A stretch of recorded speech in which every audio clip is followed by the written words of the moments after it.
બાપુ એક સુંદર મજાનું ધાર્મિક અને ભક્તિમય પ્રસંગ છે અને આ પ્રસંગમાં આજે આપણે વાત કરવી છે પવિત્ર એકાદશી કથા અને મહાત્મય ભાગ 6 વિશે। અને જેમાં આજે આપણે જાણવું છે પોષ વદ 11 એટલે છઠ તિલા એકાદશી વિશે।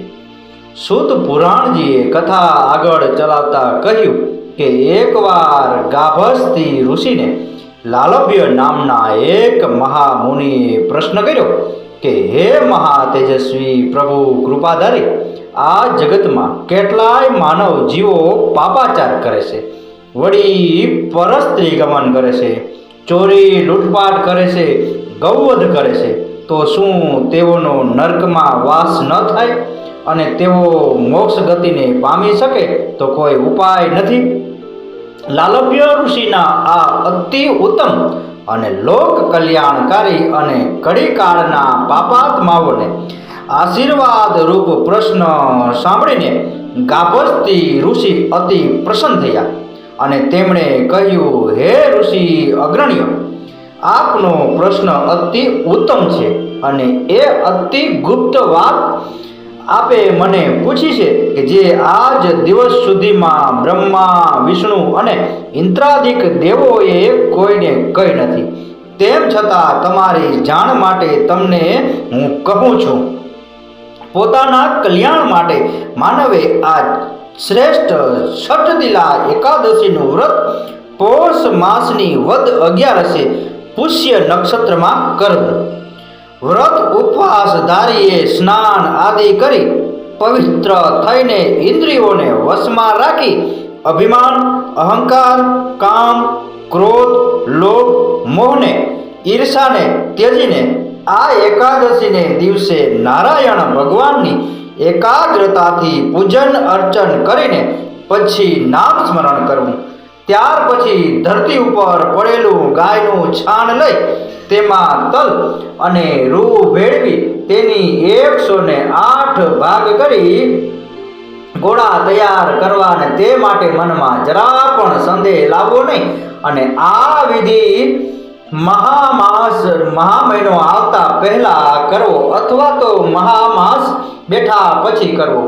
ત્યારબાદ પ્રતિપદા કે પછી કૃષ્ણ એકાદશીના દિવસે નિયમ લેવો, પછી સ્નાન કરી વિષ્ણુ ભગવાનનું નામ સ્મરણ કરવું, રાત્રે જાગરણ કરીને પ્રભુ નામ કીર્તન કરવું, પછી ભગવાનનું સ્વરૂપ મનમાં ધારણ કરી શંખ, ચક્ર, ગદાધારી નારાયણનું પૂજન કરવું, ભગવાનને ચંદન, અંબર અને કપૂર આદિ સુગંધિત પદાર્થો સમર્પણ કરવા, ખીચડીનું નૈવેદ્ય ધરાવવું, પછી ભગવાન શ્રી કૃષ્ણના નામનું સતત નામ સ્મરણ કર્યા કરવું। ભૂરું, કોળું, સોપારી અથવા શ્રીફળ લઈને ભગવાનની પૂજા કરીને પ્રાર્થના કરવી કે હે ગોપીનાથ, કે મધુસૂદન, હે દેવકી નંદન, હે પરમાનંદ, દયાના સિંધુ છો, આપ મારા જેવા મોહમાયાથી જકડાયેલ આ સંસાર સાગરમાં અટવાયેલા ઉપર પ્રસન્ન થઈ મારા ઉપર કૃપા કરીને મારો ઉદ્ધાર કરો। છઠ તિલા એકાદશીના વ્રત ઉપવાસમાં 6 પ્રકારનો ઉપયોગ કરવાનું કહ્યું છે। ખાવામાં સફેદ તલ અને દાનમાં કાળા તલનો ઉપયોગ કરવો, શરીરે ચોપડવા તેલનું પાણી કરવું, હોમવામાં તલનો ઉપયોગ કરવો, તલ આરોગવા તલનું દાન દેવું। એકાદશીના વ્રત ઉપવાસધારીએ આ 6 પ્રકારે તલનો ઉપયોગ કરવાનો હોય છે અને તેથી તથા પાપોનો નાશ થાય છે। છઠ તિલા એકાદશીમાં તેલનો મહિમા વધારે હોવાથી છઠ તિલા એકાદશીના નામથી ઓળખાય છે। હે ઋષિ શ્રેષ્ઠ, હવે ભગવાને નારદજીને જે કથા કહી છે તે જ કથા હું આપને કહી સંભળાવું છું।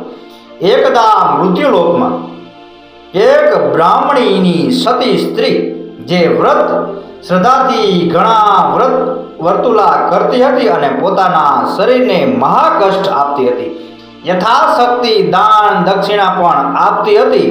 બ્રાહ્મણ સ્ત્રીને વ્રત કરતી દાન દક્ષિણા દેતી જાણીને ભગવાનને તે સ્ત્રીની પરીક્ષા કરવાની ઈચ્છા થઈ। અને ભગવાન ધરતી ઉપર આવ્યા અને ઘરડા ડોસાનું રૂપ લઈ હાથમાં પાત્ર લઈ તે સ્ત્રી પાસે આવી ભિક્ષાની માંગણી કરી. પેલી સ્ત્રીએ ક્રોધ કરી એક માટીનો ગોળો પાત્રમાં નાખ્યો એટલે ભગવાન સ્વર્ગલોકમાં પાછા પધાર્યા. દિવસો પછી તે બ્રાહ્મણી વ્રતના પ્રભાવથી વૈકુંઠમાં આવી. માટીનો ગોળો ભગવાનને અર્પણ કર્યો હતો તેથી તેને સુંદર ઘર મળ્યું, પણ તે ઘર સાવ ખાલી હતું. આ જોઈને બ્રાહ્મણી ભગવાન પાસે ગઈ અને બોલી, મેં કેટલાય વ્રતો દાન દક્ષિણા આપ્યા છે અને વ્રતો કર્યા છે, ભગવત સ્મરણ કર્યું છે, તેનો બદલો શું ખાલી ઘર જ પ્રભુ? ત્યારે ભગવાને તેને કહ્યું, તું પાછી તારે ઘેર જા અને ઘરના દરવાજા બંધ કરીને બેસજે. ત્યાં દેવતાઓની સ્ત્રીઓ તને મળવા આવશે, પરંતુ તારે દરવાજા ખોલવા નહીં જ્યાં સુધી તેઓ છઠતિલા એકાદશીની વાર્તા તને સંભળાવે નહીં ત્યાં સુધી તું દરવાજો ખોલીશ નહીં.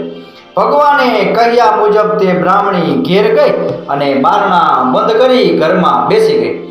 થોડીક વાર પછી દેવતાઓની સ્ત્રીઓ તેને ત્યાં આવી અને કહેવા લાગી, હે બહેન, ઘરના દરવાજા ખોલ, અમે દેવ સ્ત્રીઓ આપને મળવા આપના દર્શન કરવા આવ્યા છીએ.